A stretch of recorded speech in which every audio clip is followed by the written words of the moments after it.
মানুষ তৈরি করেছে এমন অধিকারবোধের অহংকার। অনেক কারণ আছে এর। একটা হলো আমাদের সহজাতভাবে একটু বেশি বুদ্ধিগত সামর্থ্য আছে। আমি বলছি না বুদ্ধিমত্তা, বুদ্ধিগত সামর্থ্য অন্যান্য সব প্রাণীদের থেকে। আমাদের নানা প্রযুক্তি আছে যা দিয়েছে আমাদের প্রচুর দক্ষতা।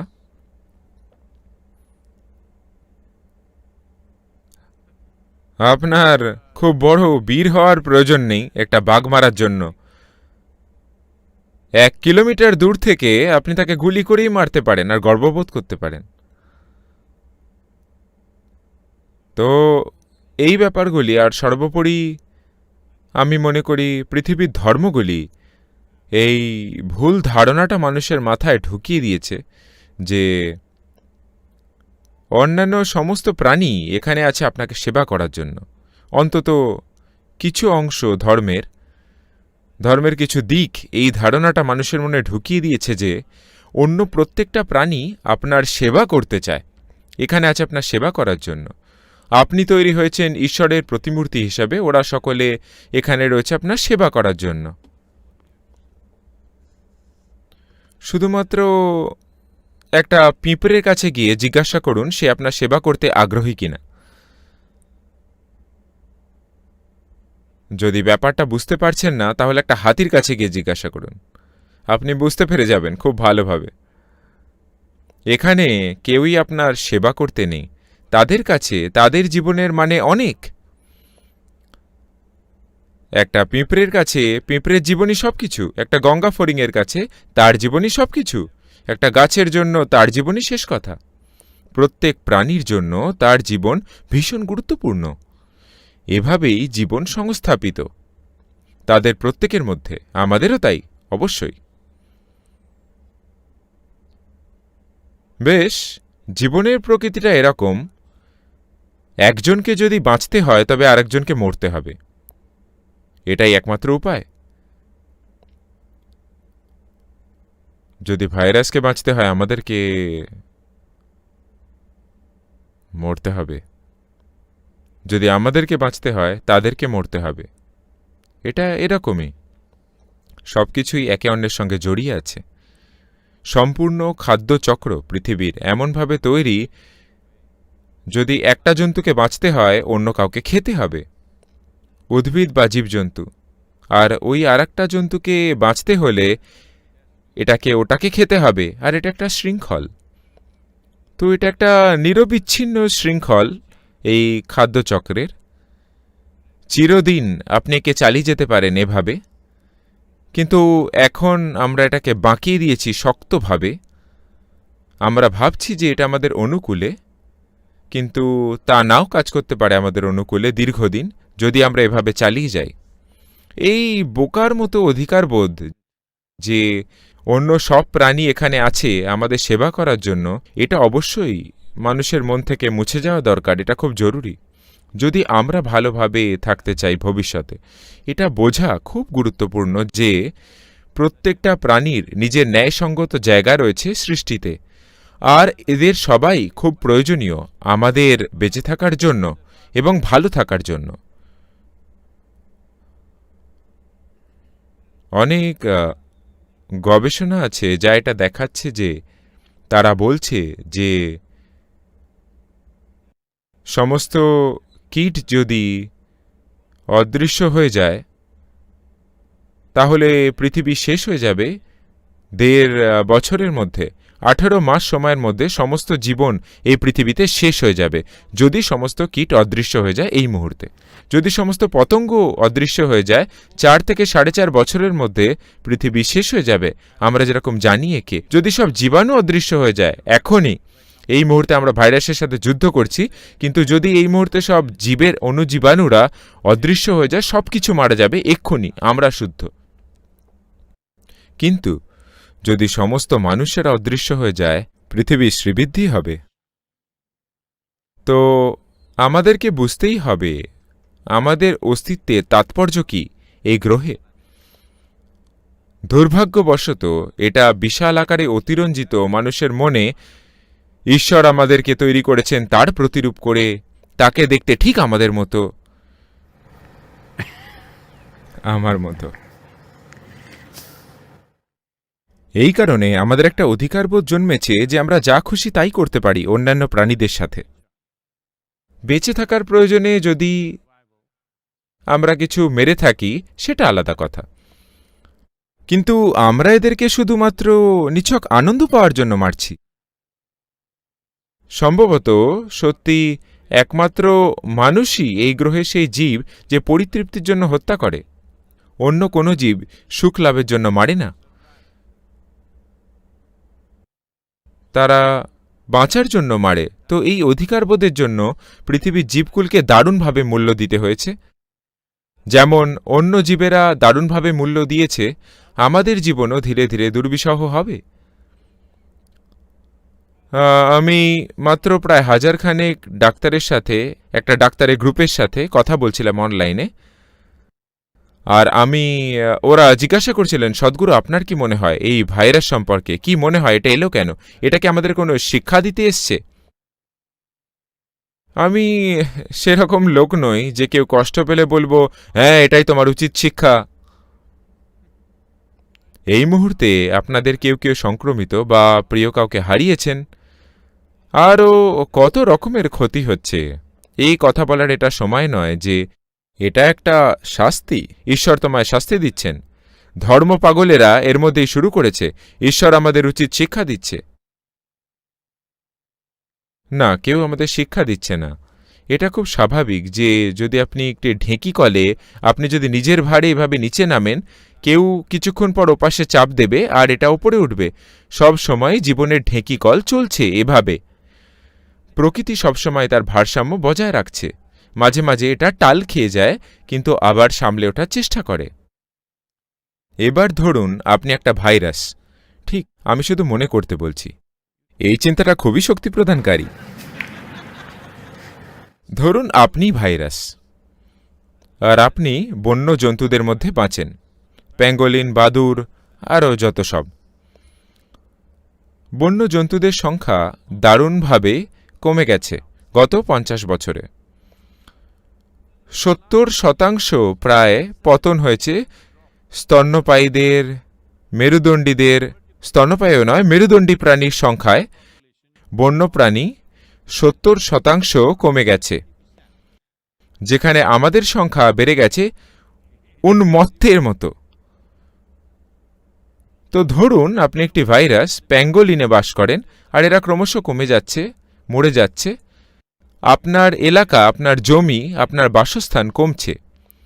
আপনি কি চেষ্টা করবেন না, উদ্যোগ নেবেন না বসবাসের জন্য নতুন কোনো প্রাণী খোঁজার?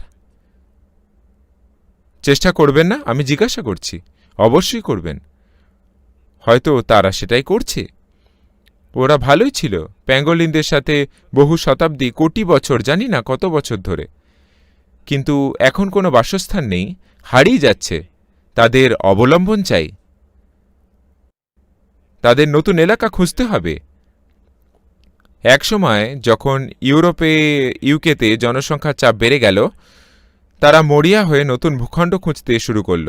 খুঁজে পেল আমেরিকা, অস্ট্রেলিয়া, আরও কত কি। হ্যাঁ, এই নতুন এলাকায় যাওয়া মানে মৃত্যুও হতে পারে। বহু মানুষ প্রাণ হারিয়েছিলেন সেখানে যেতে গিয়ে, আর বহু মানুষ মরেছিল সেখানে পৌঁছানোর পর। কিন্তু তবুও মানুষের যাওয়া অব্যাহত ছিল, কারণ নতুন বাসস্থান খোঁজা খুব জরুরি ছিল। কারণ তারা যেখানে ছিল সেখানে অত্যধিক লোক, থাকার জায়গা নেই, সুযোগ নেই, তাই জীবনের ঝুঁকি নিয়েও তারা সেখানে গেল। সেটাই এক অর্থে ভাইরাস করছে। আমি ভাইরোলজির কথা বলছি না, আমি বলছি যে কোনো জীবনের সহজ নিয়মের কথা। যে কোনো জীবন এভাবেই কাজ করবে। যদি তার বাসস্থান কেড়ে নেওয়া হয়, সে নতুন এলাকায় ঢুকে পড়ার চেষ্টা করবে, নতুন বাসস্থান। তো এখন আমরা হলাম সেই নতুন বাসস্থান। আমি জানি সোশ্যাল মিডিয়ায় বহু মানুষ ক্ষেপে গেছিলেন যখন আমি বলেছিলাম এই ভাইরাসের আপনাকে মারার কোনো ইচ্ছা নেই, এরা বাঁচার উপায় খুঁজছে, তবে এটা বাঁচে পূর্ণ শক্তিতে। যেহেতু এরা এত জোরালোভাবে বাঁচে, তাই আপনি মরে যান। আপনি যদি প্যাঙ্গোলিনের মতো শক্তিশালী হতেন, বা অন্তত বাদুড় হতেন, তাহলে আপনিও ভালো থাকতেন, ভাইরাসও ভালো থাকত।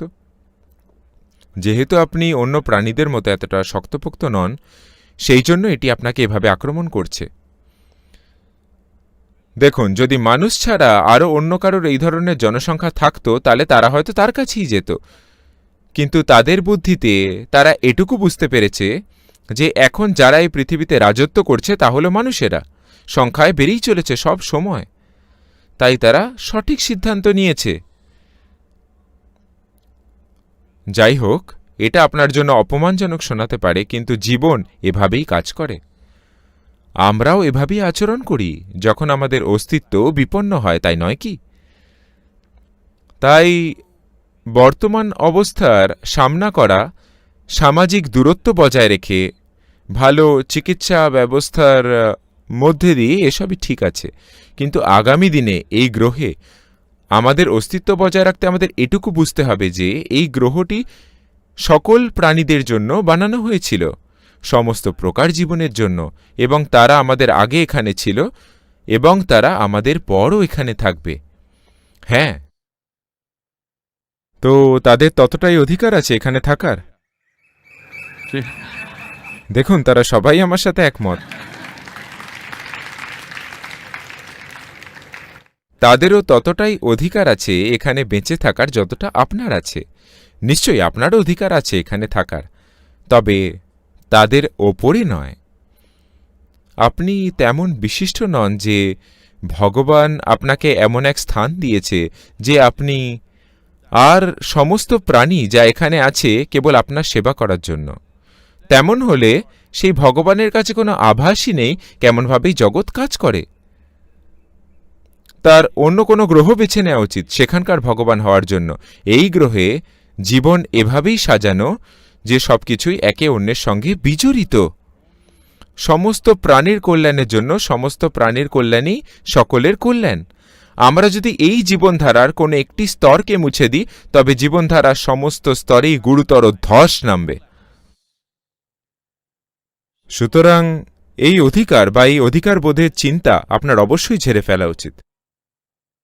হয়তো ভগবান ফড়িংয়ের মতো দেখতে, আপনি কি করে জানবেন?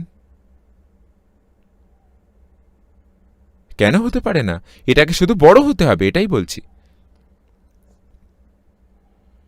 এই কারণেই এই সংস্কৃতিতে আমরা যা কিছুকে পবিত্র ঈশ্বর বলে জ্ঞান করেছি, তাকে সমস্ত সম্ভাব্য আকার আর মূর্তি দিয়েছি আপনাকে এটাই বোঝানোর জন্য যে একটা ইঁদুরেরও পুজো হয়, একটা সাপেরও পুজো হয়। খুব গুরুত্বপূর্ণ, খুব গুরুত্বপূর্ণ।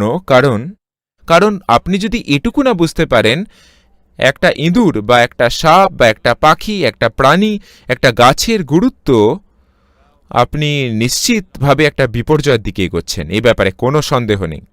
কিন্তু বাকি সব জীবনের ঊর্ধ্বে বা উচ্চ মনে করার বোধ, এই বিশিষ্টতা বোধ বিদায় হতেই হবে। এই উপলব্ধির জন্য এটা ভালো সময়। বেশ মজার যে জগৎ এভাবে কাজ করে। এমন হয়েছিল, একজন রাশিয়ান ক্যালিফোর্নিয়াতে এলেন। তার একজন মুখ্য কর্মীর সাথে দেখা হয়। তিনি একটি চাকরি খুঁজছিলেন। তারপরে তিনি একটি কনস্ট্রাকশন সাইটে যোগদান করলেন। তো মুখ্য কর্মী তাকে জিজ্ঞাসা করলেন, রাশিয়াতে আপনারা কত ঘন্টা কাজ করেন? তিনি বললেন, আমরা 70 ঘন্টা কাজ করি সপ্তাহে। ও তাই? আমরা তো এখানে কেবল 40 ঘন্টা কাজ করি। রাশিয়ান জিজ্ঞাসা করলেন, কেন আপনারা 70 ঘন্টা কাজ করতে পারেন না কেন? আমি তো 70 ঘন্টা কাজ করতে চাই, আপনারা কেন পারেন না? ও, এখানে সমস্ত শ্রমিকেরা তারা সব কমিউনিস্ট। কমিউনিস্ট দেশে তারা কাজ করবেন, এই একই দলের মানুষ অন্যান্য জায়গায় বলবেন কাজ কম, আরও কম, আরও কম করার জন্য। হঠাৎই তারা সব বিশিষ্ট হয়ে ওঠেন। সব সময় সব কিছুর সুবিধা আদায় করার চেষ্টা, এটাই মানুষের প্রকৃতি হয়ে উঠেছে। না, সর্বাধিক বিবর্তিত প্রাণ হওয়ার সুবাদে আপনার তো একটু বেশি উদার হওয়ার কথা অন্য সব প্রাণীর প্রতি। দেখুন, আপনি যদি কোনো উচ্চ স্থানে পদস্থ হন কোন এক পরিধিতে, আপনার তো অন্য ধরনের এক মর্যাদাবোধ আর সবকিছুর জন্য ভাবনা হওয়ার কথা। আপনি একটা পিঁপড়ের থেকে আশা করবেন না সমস্ত জীবজগতের ব্যাপারে চিন্তা করতে, মানুষের থেকে আশা করবেন। কিন্তু যেহেতু এই ধরনের আজেবাজে জিনিস তাদের শেখানো হচ্ছে যে সব প্রাণীজগৎ তাদের সেবায় নিয়োজিত, যে আপনি যে কোনো কিছুকে মেরে ফেলতে পারেন আর যা খুশি করতে পারেন, এই কারণে এই জন্য আমাদের কিছুটা ভুগতে হবে। আর এটা দুর্ভাগ্যবশত এইভাবে দেখা দিয়েছে। কিন্তু এটাও ঠিক, আমায় ভুল বুঝবেন না, এটা একটা খারাপ জিনিস। এর রোগ সংক্রমণের দ্রুততার জন্য এটা খুব দ্রুত ছড়ায়। কিন্তু সৌভাগ্যবশত এর মারণ ক্ষমতা অনেকটাই কম আমরা এর আগে যা দেখেছি তার তুলনায়। বিউবনিক প্লেগ পুরো গ্রাম আর শহর মুছে ফেলত একবারে, শুধু একবারের আক্রমণে। স্প্যানিশ ফ্লু সারা বিশ্বে 5 কোটি মানুষ মেরেছে। 5 কোটি! পৃথিবীর প্রায় 1/3 মানুষ এতে আক্রান্ত হয়েছিলেন সেই সময়, প্রায় 50 কোটি মানুষ। কিন্তু সেই সময় কোনো বিমানযাত্রা ছিল না, মানুষ এতটা গতিশীল ছিলেন না, তার সত্ত্বেও তখন এরকম হয়েছিল। ওই সব জিনিসের তুলনায় এটা তো অনেক ভালো ভাইরাস। আমি জানি আমি অনেক বিপদে পড়ব এই ভাইরাসটাকে ভালো ভাইরাস বলার জন্য, কিন্তু ওই সমস্ত জিনিসের তীব্রতার তুলনায় এটা অনেক হালকা জিনিস। কিন্তু এটা খুব দ্রুত ছড়ায়। কিন্তু সুবিধা হলো আমরা এর বাহক। আমরা যদি চাই আমরা এটাকে থামাতে পারি। যদি অন্য কিছু এর বাহক হতো, যদি পিঁপড়ের বাহক হতো, যদি ইঁদুরের বাহক হতো, যদি পাখির বাহক হতো, আমরা সেটাকে থামাতে পারতাম না। কিন্তু আমরা এর বাহক, তাই আমরা এটাকে থামাতে পারি।